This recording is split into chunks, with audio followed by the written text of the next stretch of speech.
কখনো আল্লাহর কাছে কিছু চাইলে দোয়াটা এইভাবে করবেন, আল্লাহ আমাকে একটা ঘর দাও, এটা বললেন না।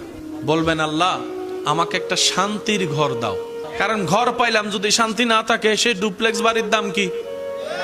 কখনো সন্তান চাইবেন না, বলবেন আল্লাহ আমাকে একটা নেককার সন্তান দাও। কখনো চাকরি ব্যবসা খুঁজবেন না, বলবেন আল্লাহ আমাকে হালাল রুজি অর্জনের একটা রাস্তা করে দাও। কারণ আপনার যদি সন্তান সন্ত্রাস হয়ে বসে, বাপদাদা 14 গোষ্ঠীর ইজ্জত, এই সন্তান হওয়ার চাইতো। আমি কি বুঝাতে পারছি কথা? এবার দেখেন আল্লাহ এমন দয়াবান, যারা নামাজ পড়ে তাদেরকেও দেয়, যারা নামাজ পড়ে না তাদেরকেও দেয়। কিন্তু দুই দেওয়ার মধ্যে পার্থক্য আছে। যারা আল্লাহ শুকরিয়া করে তাদেরকে আল্লাহ বাড়িয়ে দেয় এবং পরকালের সওয়াবও দেয়। এটা সবাই পায়? এটা সবাই পায়? তো এমন একজন